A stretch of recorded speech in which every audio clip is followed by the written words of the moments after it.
네, 우선 강의하기 전에 화면을 이렇게 보시다 보면은 뭔가 이렇게 좀 기울어진 느낌이 그렇게 보이죠. 어, 스탠드 다리를 막 조정을 해봐도 안 되고 안 되고 그러는데 그 무슨 원인인가를 잘 몰랐는데 오늘 겨우 알아냈어요. 다른 건 아니고 이 바닥이 어, 전기 판넬인데 이게 다 들고 일어났어요. 그래서 저 카메라를 놓는 위치가 블록하니 솟아가지고 어, 아무리 조정을 해도 이게 똑바로 안 돼요. 지금 지붕을 보시면 천장은 똑바로 되어 있거든요. 근데 밑에가 이게 삐뚤어져 있습니다.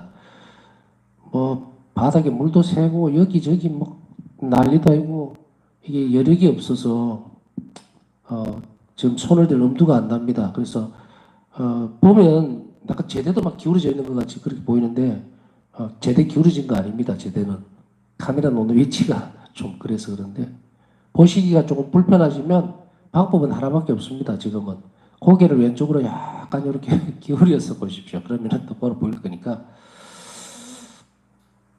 사람 사는데 뭐 별 거 있겠습니까만은 그래도 비 안 새고 하니까 다행이죠. 언젠가는 뭐 손을 보긴 봐야 되는데 지금 그런 여력도 없고 좀 불편하고 하더라도 다른 데는 신경을 좀 안 쓰고 저만 다 보면 됩니다. 예수님 먼저 보고 저 보고 이렇게 두 군데만 보면 됩니다. 바닥은 보지 마세요. 어지럽습니다. 지난번 어제 사랑을 키워나가는 데 있어 인간의 개인적인 노력이 필요하다고 이야기하면서 그럼 어떤 노력을 할 것인가 하고 구체적으로 했는데 그것을 어제 시간이 애매해서 그냥 1번, 첫째, 둘째 이렇게 쭉 불러주고 말았습니다만은 그렇게 해서 될 문제는 아닌 것 같다. 왜냐면은 이렇게 하면 또 뭘 어떻게 실천하는 것이고 또 어떻게 하는 것이 맞는가 하고 또 어려움을 겪을 수 있을 것 같아서 간단하게 풀어놓겠습니다. 첫 번째, 사랑의 성장 과정은 다음과 같은 사항들을 요구합니다. 사랑이 성장하기 위해서는 가만히 앉아있다고 해서 성장이 되는 것도 아니고 정말 앉아서 기도만 한다고 해서 되는 것도 아니에요. 우리가 기도만 24시간 기계같이 할 수가 없잖아요. 활동을 하면서 기도할 수 있죠. 그래서 우리가 활동하고 사회생활이 되었던 가정생활이 됐던 또 성당에서의 활동이 됐던 간에 사람을 만나고 이렇게 대하게 돼 있잖아요. 그 속에서 전부 다 사랑을 성장시킬 수 있는 그런 방법과 그리고 그 안에서 요구되어지는 조건들이 있습니다. 어제 대략 불러드렸지만 하나씩 살펴보겠습니다. 첫 번째, 죄를 끊기. 사랑을 성장시키는 데서 왜 죄를 끊어야 하느냐면 죄는 상대방에 대한 믿음에 대한 불신입니다. 그렇기 때문에 그냥 죄를 지었다라고 생각하면 거기에서 스톱해버려요. 무슨 뭐 죄를 짓는다는 것을 성찰하는 것이 알약 먹듯이 한번 먹고 꿀떡 삼킬 수 있는 그런 게 아니에요. 그 안으로 좀 더 깊이 성찰하고 들어가야 됩니다. 내가 죄를 짓게 되었을 때 그 죄가 상대방에게 얼마나 큰 관계 훼손을 가져오는가. 뭐 상처를 줬다 뭐 이렇게 이야기하지만 그렇게 표현을 하면 아주 표면적이에요. 그런 상처를 주고 이런 게 아니라 관계를 끊어버립니다. 배신이지요. 그래서 믿음에 대한 배신이 되기 때문에 이 죄는 사랑하고 반대가 됩니다. 그래서 뭐 사랑에 대한 배신이다 이런 사랑 안에는 이미 믿음이 들어가 있고 전제가 되어 있거든요. 그렇기 때문에 그 신뢰에 대한 부분들을 깨게 만드는 게 죄입니다. 그래서 죄를 끊도록 항상 노력을 해야 돼요. 죄를 끊는 것 중에서 하나의 방법적인 어떤 부분에 있어서 우리는 이런 부분들을 할 수가 있습니다. 항상 이거는 다음에 이제 좀 더 성장의 과정, 그 과정을 배워가면서 나올 이야기지만 우리가 어떤 때는 이런 부분들에서 두려움을 느낄 수도 있고 아니면 그걸 아주 무시할 수도 있어요. 어떤 경우냐면 진실을 가리기 위해서 거짓으로 포장하는 경우가 있습니다. 그 아주 안 좋은 습관입니다. 그래서 본의 아니게 죄를 지었습니다라는 그런 표현을 쓰기도 해요. 그런데 그것이 어떻게 보면 상대방에게 뭔가를 제대로 된 것을 주지 않는 것, 서로가 그 피해를 안 보기 위해서 임기응변식으로 즉시로 피해가기 위해서 그냥 툭 거짓말을 내번지는 그 부분. 그러나 그 순간에도 우리는 기억을 해야 합니다. 내가 이 작은 거짓말을 함으로 인해서 상대방을 편하게 해준다고 착각해서는 안 돼요. 물론 그럴 수도 있습니다. 예를 들어서 엄마가 아이에게 너 밥 먹었니? 그랬을 때 안 먹었단 말이에요. 그런데 이거 밥 먹었다고 밥을 안 먹었다 그러면은 나를 걱정해서 화를 많이 낼 텐데 이 상황을 위기를 모면하기 위해서 먹었어 이렇게 얘기를 해버렸다. 그랬을 때는 상황은 모면을 했을지 몰라도 또 그것이 굳이 의지적으로 내가 꼭 속여야 되겠다는 것이 없다 하더라도 상대방은 물었을 때 그 대답이 들어오면 그게 진실이라고 믿는단 말이야. 그러니까 뭐에 위배됩니까? 진리 위배가 되는 거예요. 그래서 조금 두렵고 아이고 야단 좀 듣더라도 그 있는 그대로 아직 못 먹었어 안 먹었어 있는 그대로 얘기하고 거기에서 충격이 오는 거예요. 야단 듣고 뭐 이럴 때는 그렇게 해야 돼요. 그런데 그런 것들이 사실은 조금씩 더 많은 부분에 있어서 자신을 드러낼 때 드러날 수 있는 행위입니다. 다시 얘기하면 예수님께 더 많은 것을 드리려고 애를 쓰는 경우일수록 그런 사소한 부분까지도 들어가게 되어 있는데 그런 것들까지 하려면 훈련이 굉장히 많이 필요합니다. 그래서 순간적으로 빨리 캐치를 해야 돼요. 그래서 연습을 자꾸 하라는 이야기예요. 어떤 부분들을 잡아내야 되느냐, 찾아내야 되느냐. 내가 이것으로 거짓말을 하는 것보다는 상대방에 대한 배려잖아요. 거짓말을 하는 것보다는 내가 진실로 그대로 얘기하고 거기서 돌아오는 것은 내가 전부 다 그대로 받아들여야 되겠다. 설사 그게 다툼이 일어나고 불화가 일어나더라도 그렇게 해야 되겠다라고 했을 때에 과연 그 결과가 꼭 나쁜 것으로 드러날까? 그건 아닙니다. 든든한 우리 예수님 계시기 때문에 내 마음을 딱 안다는 거예요. 이런 지점들까지 세세하게 잘 살펴보는 연습을 해야 됩니다. 그래서 그렇지 않으면 이것이 습관적으로 되어 있다는 말은 뭐냐면 어떤 사람들은 신부님 저는 거짓말 하는 게요 큰 건 아닌데 자꾸 습관적으로 되어 있어요 라고 했을 때 어디에 되어 있습니까? 예수님하고 관계가 멀어져 있는 거예요. 죄를 짓는 순간에는 상대방하고의 관계도 끊어지지만 예수님하고도 멀어져요. 그래서 그 상황을 판단할 때는 항상 예수님께서 이 상황에 나를 지켜볼 때 내 입에서 무슨 말이 나오기를 바라실까? 그리고 또 그 안에서 일어난 갈등도 아실 거예요. 충분히 다 알고 계신단 말이에요. 그러면은 내가 그 불안해하고 걱정스러워하는 그것도 예수님 안에서 좋은 것으로 바뀝니다. 내가 실행만 하면. 그래서 그것에서 벗어나지 않으려고 애를 쓰는 것. 그게 이제 죄를 끊는 과정이에요. 그 죄를 끊기를 이렇게 해버리면 여러분들이 알아듣지 못할 수도 있어요. 죄를 안 져야 되겠다. 큰 것을만 이야기하죠. 그거 아니고 점점 작은 것 안에서 더 많은 것을 연습하도록 해야 합니다. 그 다음에 두 번째로 하나님 뜻에 맞는 행동을 하기. 하나님 뜻에 맞는 행동을 한다는 것은 뭡니까? 선을 실행하는 거예요. 예를 들어서. 늘 자비로운 것이에요. 그래서 전에도 몇 번 강조를 계속했지만 우리가 자유의지를 제대로 하느님에게서 받은 자유의지를 제대로 잘 쓰기 위해서는 선택할 때에 항상 한 개밖에 없다고 생각을 해야 돼요. 선택이라고 하는 것을 두 개를 가지고 선택을 하지 마라. 항상 우리는 선을 선택하도록 해라. 그게 하나님 뜻에 합치되는 거예요. 올바른 행동입니다.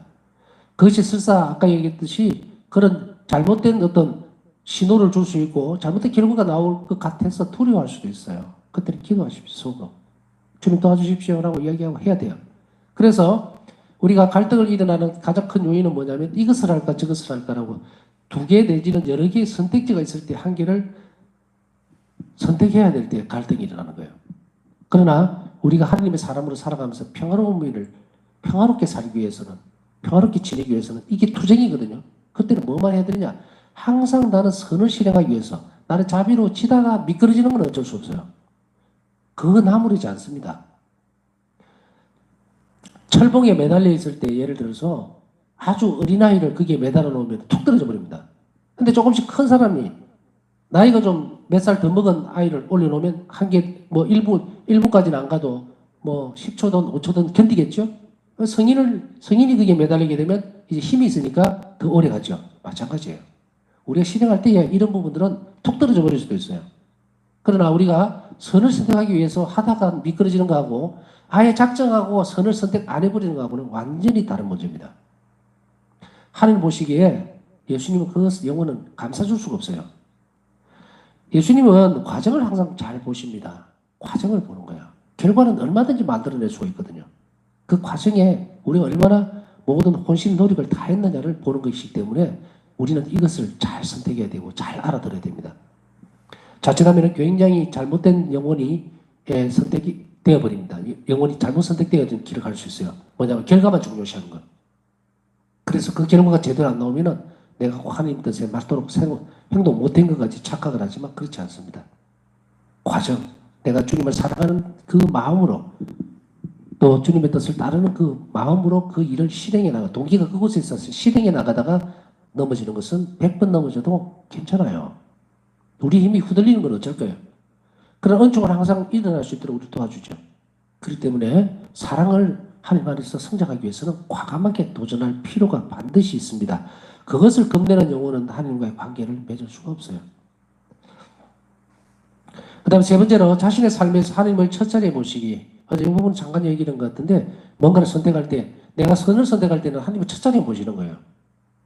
또 비근하게 우리가 뭐 예비자 교리 가르칠 때나 말하는 이런 내용들이지만 주일날 내가 뭐 중요한 약속이 있다. 골프를 치러 가야 된다. 뭘 해야 되겠다. 그랬을 때 뭘 선택합니까? 상상도 못하는 일들을 해요. 왜냐하면 주일을 너무 쉽게 포기해버립니다. 아, 난 사회생활이 먼저 중요하니까 뭐 예수님도 이해해 주시겠지. 이해 안 합니다, 예수님은. 그걸 왜 이해를 해요? 하나님은 항상 첫째 자리에 가 계셔야 되는데 왜 그걸 이해해야 됩니까?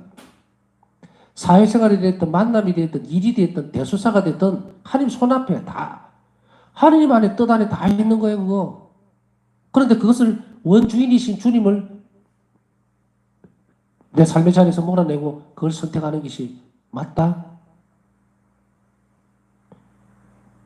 100번, 1000번도 틀린 이야기입니다. 하느님을 가장 귀하게 여기지 않는 사람에게 무엇을 줄 수 있겠습니까? 아무것도 안 줍니다, 하느님은. 주실 수가 없어요. 사랑은 상대방에게 온전하게 모든 것을 줄 때에만 가능한 이야기입니다. 그렇기 때문에 우리가 얼마나 하나님께 우리 자신들을 잘 내놓느냐에 따라서 예수님도 우리 자신을 더 많이 케어해 주시고 보살펴 줄 수 있는 거예요. 그것은 뭡니까? 예수님이 무슨 뭐 하나님께서 무슨 사람들 같이 뭐 삐지기를 하겠습니까? 아니면 뭐 화가 나서 막 오해를 하겠습니까? 아닙니다. 자동으로 나갑니다. 자동으로. 하나님은 완전한 분이기 때문에 이것은 그냥 자동이에요. 이 말 어디서 많이 들어봤죠? 자비를 선택하지 않으면, 자비를 청하지 않으면 정의가 나가버린다. 정해진 법칙입니다. 왜 그러십니까? 라고 물을 수가 없어요. 예수님이 이미 그 방법을 다 가르쳐 주시기 때문에. 하느님을 항상 사랑한다는 것은 하느님을 가장 먼저 선택한다는 이야기입니다. 우리 신앙생활을요, 사실은 가만히 들여다보면 우리 신자들 생활 속에서 이런 것들 얼마든지 다 실천해내고 있습니다. 왜? 여러분들 음식 먹기 전에, 식사하기 전에 기도하시죠?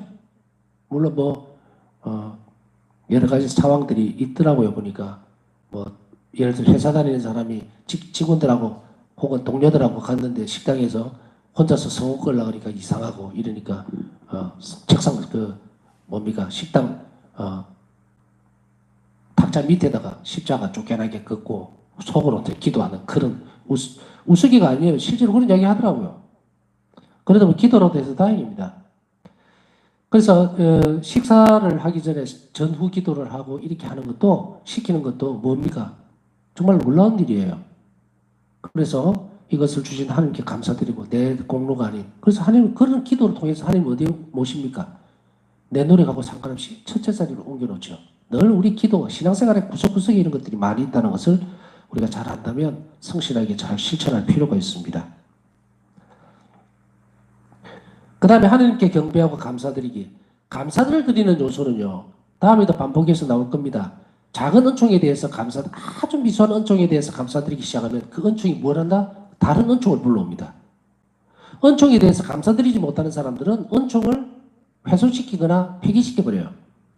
그래서 우리가 은총 생활 그러는데 그 은총 생활의 첫 번째 발걸음은 감사하는 것부터 시작해야 돼요. 그냥 무작위로 감사하는 게 아니고 불러보면 얼마나 많습니까? 오늘 하루 특별히 아픈 데 없이 정말 오늘 좋은 일들이라고 하는 것이 뭐 뭔지는 모르겠지만 여하튼 특별히 아픈 데 없이 건강하게 혹은 조금 불편하더라도 그래도 병원에 중환자실에 누워있지는 않잖아요. 그러니까 오늘 하루 건강하게 지내게 해주시면 그것부터 감사드리고 이런 것들을 조금씩 연습하면 그 은총이 계속 다른 은총들을 불러옵니다. 그래서 하나님을 기쁘게 해드리기 위해서 이제 하늘을 경배하고 감사드리는 것. 여러분들 이제 이게 성시가라는 것은 경배하는 행위죠. 공적으로. 전례 안에서. 그리고 하나님을 열망하기. 하나님을 열망한다는 이 말은 초기에는 잘 드러나지는 않습니다. 그러나 이 연습을 자꾸 하시면 하나님을 생각하게 됩니다. 내가 가야 될 곳, 예수님은 얼마나 좋은 분이실까. 정말 성사 안에서를 통해서, 교회를 통해서 전해받았는데 그러한 예수님을 직접 뵙게 되면 얼마나 좋을까, 얼마나 기쁠까. 뭐 이런 것들을 열망하는 거예요. 그런 것들을 묵상하고 떠올리는 거죠. 그 다음에 하나님의 영광을 갈망하기. 어떤 일들을 실천하더라도 하나님께서 기뻐하시는 일들, 내 처지는 상관없이 하나님 그걸 기쁘게 해드리고 그리고 그 자리에 실현시켜 나가는 것. 저는 이 하나님의 영광이라는 거 보면서 뭘로 표현했습니까? 하나님께서 영광을 받으시는 것은 우리가 자비 행위를 할 때 그때 존재시킨다 그랬잖아요. 악이 존재하지 못하도록 하나님을 그곳에 모셔놓는 것, 실제하도록 하는 것. 그게 하나님의 영광이 되는 거예요. 그 다음에 하나님을 기쁘게 해드리기 위해서 모든 일들을 하기. 하나님을 기쁘게 해드리기 위해서 하는 이 모든 행위들이 다 포함됩니다. 전에 한번 가톨릭 신문인가 어디 신문에서 이걸 한번 읽은 적이 있어요.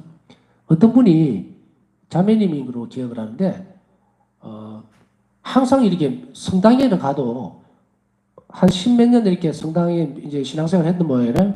근데 어떤 날 문득 내가 이게 가도 기쁨도 없고 왜 성당을 가는지 그런 것들은 모르겠고 그냥 뭐 계명을 잘 준수하기 위해서 오는 그런 신자였던 모양이래. 그런데 어느 날 문득 어떤 생각이 딱 드느냐면 내가 참 기쁘게 준비하면서 미사 참배를 하기 위해서 성당을 가야 되는 그 기쁨의 어떤 한 부분을 만들어 볼까라고 해서 이 부분이 생각인 게 뭐냐면 매일 주일날 장미 한 송이를 꽃가게에서 사서 준비해서 그것을 10분 전에 가서 성모님상 앞에 놓는 거예요. 그리고 미사 참배를 하기 시작했죠. 그러다 보니까 목적이 하나는 좀 다른 의미이긴 하지만 어쨌든 성당으로 들어가기 위한 작은 목적을 하나 만들어 놓은 거죠. 그런데 이것이 놀라운 은총으로 드러난 거예요. 성모님께서 많은 축복을 주셨겠죠. 내 딸이 이 성당에 오는데 이렇게 미적지근하게 오는구나. 그래서 그 영혼을 뭐랍니까? 열망을 일으켜 주는 거예요. 그래서 이분은 성모님께 꽃 한 송이를 봉헌하고 그리고 기도하면서 오늘 미사 참배 잘 할 수 있게 해주세요 하고 단순한 기도를 바치게 하겠는데 나중에는 기쁨으로 가득 찼다. 그래서 이제는 성당에 가는 것이 왜 가는지 또 아무 의미도 없다라는 그런 생각에서 벗어나게 되었다라는 기사가 난 것을 오래전에 본 적이 있습니다. 우리가 할 수 있는 일들은 많아요. 여러분들 본당에 가시면은 미사 마치고 나서라도 걸레라도 있으면은 한번 내가 앉은 자리나 주변을 소독해서 이렇게 한번 닦는다든지 또 혹은 뭐가 떨어진 게 없는지 살펴보고 어떤 때는 방석이 있는 본당은 막 일어나서 확 하다 보면 방석도 떨어져 있고 막 그렇잖아요. 성가책도 삐뚤빼뚤하고 요즘 성가책 코로나 때문에 못 쓰게 합니다만은 여하튼 그렇게 되어 있는 것에 작은 눈길들 여러분들이 성당 안에서 그 하나님 행동 하나하나를 모두 예수님은 다 보고 계신다는 거예요. 그렇기 때문에 그런 일들 그것을 예수님은 기뻐하시요. 아주 기뻐하시죠. 그런 것들을 의식하면서 예수님만을 기쁘게 해드리기 위해서 이런 모든 일들을 하는 것. 그 다음에 사랑의 활동을 실천하는 것. 레지오 마리아라든지 아니면 레지오에서 봉사활동 나간다든지 불쌍한 병자들을 아픈 병자들을 방문한다든지 독거 노인에게 가서 정말 그분들을 위로해 준다든지 외롭잖아요. 그래서 격려를 해주고 그리고 지치지 않도록 해주는 것. 여러분들이 언젠가 한번 보셨을 거예요. 그 치매 할머니가 외로울까봐 우리 방호복을 다 갖춰 입고 간호사 한 분이 그 할머니하고 이 화투를 치는 거예요. 그게 사진에 딱 나왔는데 정말로 그것도 작은 사랑의 실천입니다. 왜 그렇게 그 무거운 얼마나 가깝게 있어요. 그 방호복을 입고 할머니하고 둘이서 화투치기를 하고 있는 거예요. 치매 걸린 할머니가 뭐 모르지만 그래서 왜 그러냐 그랬더니 외롭고 적적할까봐 놀아주고 있어요 이러는 거예요. 같이 지내주고 있다는 거예요. 갇혀 있으니까. 그래서 이런 작은 배려들은 어쩌면은 우리가 살펴볼 만한 좋은 귀감이 되기도 합니다. 그래서 이런 것들을 우리가 실천해 나가는 것. 이런 사랑의 활동을 적극적으로 실천하면 우리 영혼이 안에서 뭐가 성장합니까? 사랑이 성장해요. 사랑은 사랑을 불러오거든요. 그렇기 때문에 사랑의 활동을 실천하는 것. 그 다음에 사랑을 성장시키기 위해서 기도하기. 이거는 밑줄 몇 개 그어야 됩니다. 사랑의 출발점도 기도고 성장도 기도고 하나님께 가는 끈 마지막까지 기도해야 돼요. 그래서 어떤 때는 우리가 주님 제가 화가 많고 또 미운 소리를 잘합니다. 그런데 마음은 안 그래요. 사랑을 하고 싶어도 잘 안 됩니다. 그거 다 단점이에요. 단점. 부끄러워할 거 아니에요. 단점입니다. 키울 수 있어요. 얼마든지. 걱정하지 말고 예수님께 가서 주님 제가 이런 부분에 있어서 이웃을 배려하는 마음이 부족합니다. 그러니까 제 안에 사랑을 키우죠. 예수님 당신 자신이 사랑 전체예요. 그러니까 사랑은 성장하기 위한 기도를 해야 합니다. 모른 척하고 지나가 버리거나 혹은 외면해 버리는 경우가 많죠. 반드시 사랑은 성장하기 위해서 기도가 필요하다는 것을 절대로 잊지 말아야 된다. 그 다음에 이웃을 사랑하기. 활동 가운데 제가 말씀을 드렸으니까 생략을 하겠습니다. 이웃을 사랑합시다. 이웃을 사랑합시다. 우리는 뭐 정말 많이 들어봤죠. 그 다음에 하나님께 대한 사랑으로 고통과 십자가를 받아들이기. 참 어려운 부분이지만 넘어가야 될 산입니다. 고통과 십자가를 무엇으로 받아들인다? 하나님께 대한 사랑으로 받아들일 것. 이거는 뒤에 가면서 또 많이 설명할 기회가 있을 겁니다. 우리가 작은 고통들이나 어려움이 있더라도 우리는 한 번쯤 그런 기도를 해볼 필요가 있습니다. 저도 한번 기도를 정리하다가 기도를 그렇게 해봤어요. 요 며칠 계속 몸이 안 좋은 상태인데 등이 너무 아픈 거예요. 그래서 주사도 맞고 등에다가 이렇게 하는데도 아직까지 다 그거 된 건 아니고 힘이 들어요. 그런데 어제는 이 강의를 준비하고 정리하다가 문득 성체 앞에서 그런 기도를 했어요. 주님께서 이런 고통이 필요하시다면 필요하신 만큼 쓰십시오. 어떻게 보면은 자포자기에 막 어떤 그런 거는 뭐 지금 이야기할 필요는 없고 힘들고 어려우니까 그런 부분들을 예수님 순환에 결합을 시키고 기도하고 하는 그 부분들도 묵상이 잘 안 될 때도 있어요. 제가 이게 1시간 앉아 있으면 등이 너무 아프니까 힘이 들어서 막 녹초가 되는 경우도 있는데 근데 어제는 그런 기도를 하고 나니까 좀 편해졌어요. 물론 약효과도 있겠지만 저는 약효과 때문이라고는 생각을 안 합니다. 그냥 어제는 편안한 마음으로 그렇게 봉헌을 하고 싶어서 주님 제가 이 육체적으로 겪는 이 아픔이 주님 쓰시려면 언제든지 쓰십시오. 처음에는 힘드니까 좀 성시간만이라도 안 아팠으면 좋겠다고 기도하다가 어느 날 이 대목을 준비하다가 보니까 문득 그 생각이 드는 거예요. 어쨌든 함 견뎌볼 테니까 또 할 수 있는 또 인간이 방법이 많잖아요. 약도 먹고 주사도 맞고 다 할 수 있으니까 병원도 갈 수 있으니까 그런데도 불구하고 그 고통이 계속 연결이 되어질 때는 우리는 그 상황을 한번 봉헌할 필요도 있겠다 싶어서 한번 하고 있는 중입니다. 뭐 주님께서 얼마든지 쓰시려면 이 고통을 계속 가져가십시오. 쭉 더 가더라도 대신에 좀 견뎌낼 수 있는 은총도 함께 주십시오 하고 기도를 해봤는데요. 여하튼 이렇게 작은 부분들을 한번 봉헌하고 실제적으로 예수님께 합치시키려고 하는 노력들을 저도 해야 돼요. 저도 완전하게 뭘 할 수 있는 그 부분들은 없어요. 그러니까 여러분들도 이런 부분들 한번 있다면 한번 연습을 해보시고 하다 보면 마음이 편안해질 거예요. 그 은총을 받아들일 수가 있습니다. 자, 이 부분들은 이제 이렇게 해서 우리 상주 삼덕 중에서 사랑에 대해서 성장시키는 방법들을 바울사 성령은 제시를 하고 있습니다. 이것 때문에 우리가 분명히 성장할 수 있으리라는 것을 기대를 하고 실행을 해보도록 합시다. 자, 다음 파트로 향주적인 사랑은 하나님 뜻을 충실하고 완전하게 수행하는 것으로 표현된다는 사실을 명확히 해야 되겠습니다. 향주적인, 다시 말씀드릴게요. 향주적인 사랑은 하나님 뜻을 충실하고 완전하게 수행하는 것으로 표현된다. 내가 하나님을 사랑한다라고 하는 것은 하나님 뜻을 충실하고 성실하게 수행하는 것, 실천하는 것으로 표현된다는 것을 분명하게 해야 합니다. 내가 하나님 뜻을 충실하고 성실하게 실행하지 않으면서도 하나님을 사랑한다고 얘기하는 사람은 거짓말쟁이입니다. 그렇기 때문에 우리는 이 사실을 명확하게 짚고 넘어갈 필요가 있습니다. 바로 이때 사랑은 어떻게 되어지느냐? 우리의 뜻은 하나님의 뜻에 일치시켰는가의 문제입니다. 하나님의 뜻에 표현되어진다는 것은 우리가 수행하는 것으로 드러난다는 거죠. 그것으로서 나는 하나님을 사랑합니다 하고 드러내는데 그것이 어떤 쪽으로 연결이 되어야 되냐. 내 뜻과 하나님 뜻이 하나가 되어 있는 문제다 이거예요.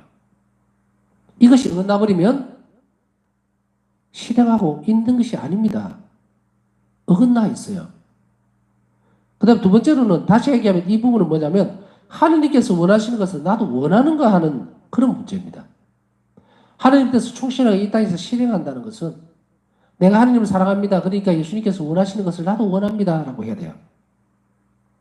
나는 이것을 원하는데 예수님은 왜 그걸 원하십니까? 해서는 안 된다는 이야기입니다. 일치의 문제라는 거예요. 하나님 뜻을 수행한다는 것은. 그렇기 때문에 바울사 성령에 있어서 나중에 어떻게 됩니까? 당신의 뜻은 하나도 없어집니다. 그래서 주님께서 원하시는 것, 그것을 내가 어떻게 살아갈 것인가가 가장 큰 이제 화두가 되는 거예요. 바울사 성령은 어떻게 하면 하나님 뜻을 충실히 알고 그리고 그 뜻만을 실행할 것인가, 수행할 것인가, 그것으로서 완전한 사랑을 드러냈어요. 그렇기 때문에 우리가 이 의미의 문제는 바로 여기에 있다는 거예요.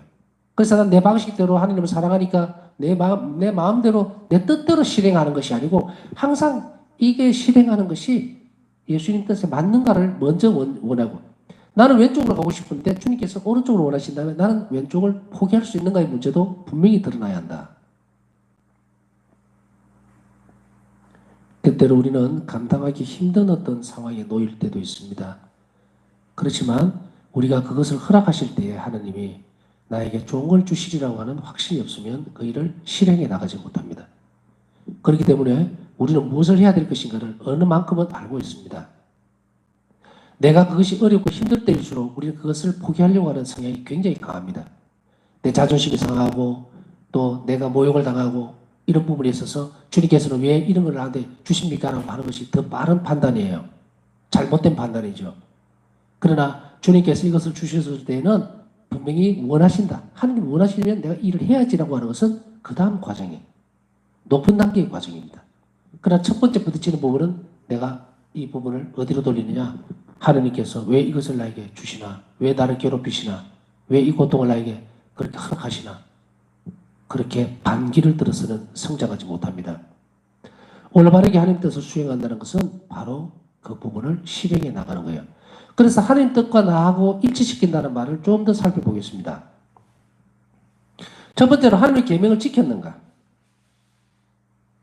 하나님의 계명을 지켰는가의 이 질문에 대한 것은 뭡니까? 하나님의 계명이 뭐예요? 하나님 뜻입니다. 하나님 뜻이에요. 이걸 어겼다는 것은 뭡니까? 하나님이 원하시는 것을 내가 하지 않았다는 거예요. 그래서 사랑에 위배가 되는 겁니다. 그래서 단순하게 주의를 권했습니다 라는 문제가 아니라는 이야기죠. 하나님 사랑에 위배되는 일을 했기 때문에 사랑이 파괴됩니다. 끊겨버립니다. 그러려면 어떻게 됩니까? 우리는 그것을 끊지 않기 위해서 모든 노력을 다 해야 합니다. 우리는 사람 사이에서도요, 내가 굉장히 많은 사랑을 주고 있던 사람이 그 사람이 조그마한 어떤 100가지를 잘해주다가도 한 가지를 나한테 반감을 가지거나 조금 삐뚤한 이야기를 해버리면 어떻게 됩니까? 속이 상해서 화가 나죠. 화가 납니다. 그리고 관계를 다시 생각해 보려고 그래요. 이봐라. 내가 줬는데 고마워할 줄을 모르네. 그게 설사 100가지 중에 한 개일지라도 그래요. 하느님과의 우리의 관계는 더합니다. 상상을 초월해요. 하느님은 완전히 우리에게 하나님의 계명을 십계명을 주시면서 뭘 희생을 했냐면 그 안에 십자가상에 당시 생명을 내놓은 거예요. 생명을 주시면서 그걸 줬는데 그것을 깬다는 것이 무슨 의미를 가지고 있는지 아시겠죠? 단순하게 계명을 어겼습니다. 주일 빠졌습니다의 문제가 아니라는 겁니다. 두 번째로는 산상수훈에서 8가지 복을 실천했는가? 자, 여기서 산상수훈에 대해서 쭉 설명을 안 해줘도 알겠죠? 여러분들, 산상수훈이 뭐지? 하면 시간 나실 때에 내일이라도 바로 복음서를 들추어서 8가지, 진복 8단이라고도 이야기하죠. 이 진복 8단의 내용을 나는 실행했는가를 잘 살펴봐야 됩니다. 그 다음에는 각자의 삶에서 의무를 이행했는가? 내가 그리스도인으로서 숙실하게 나에게 주어져 있는 신자로서의 의무를, 수도자로서의 의무를, 성직자로서의 의무를 충실히 실행했는가를 잘 살펴봐야 됩니다. 그 다음에 마지막으로 성령의 영감을 따랐는가? 성령의 영감은 뭡니까? 선한 일을 불러일으킨다 그랬죠. 앞에 조금 몇 가지 설명을 그 전에 해드렸기 때문에 생략하겠습니다. 요한복음 14장 21절에 보면 내 계명을 받아 지키는 이야말로 나를 사랑하는 사람이다. 그래서 영성생활의 첫 번째 계단에서는 계명 준수가 가장 중요합니다. 계명을 철저하게 지키고 그리고 그 계명보다 훨씬 넓은 의미에서 그 일을 시하고 애쓰는 사람, 그 사람이 바로 나를 사랑하는 사람이다. 이렇게 말합니다. 이웃 사랑에 대한 계명들 중에서 먼저 실천해야 되는 것은 항상 영성신학에서 영성 그 수련회에서 보면 단계별로 봤을 때 계명 준수, 교회 가르침, 신자로서 의무를 충실해야 할 것, 그리고 우리가 전례, 칠성사 이게 충실할 것, 이게 바탕이 돼야 돼요. 이게 1단계입니다. 1단계. 이것을 깊이 들어가 주면 2단계로 넘어가 버려요. 그래서 지난번에도 1단계, 2단계, 3단계 또 강의하면서 설명을 다 해드렸으니까 저게 무슨 말이지 하면은 제 강의를 찾아서 또 들으세요. 그게 있으니까. 자, 오늘은 여기까지 하겠습니다. 내 계명을 받아 지키는 이야말로 나를 사랑하는 사람이다. 우리가 주님을 사랑한다면 계명을 잘 지키는 것뿐 아니라 더 큰 일도 해야 합니다. 그래서 앞에 쭉 실천했던 부분들도 엮어서 같이 묵상하고 또 내가 뭘 실천할 것인지를 잘 결심하도록 해야 되겠고요. 오늘 성시간에는 사랑을 채워주십시오. 우리가 사랑할 수 있는 마음을, 주님을 사랑할 수 있는 마음을, 이웃을 사랑할 수 있는 마음을 불어넣어 주십시오 하고 하나님께 그 은총을 청하면서 또 남은 시간 묵상하도록 하겠습니다.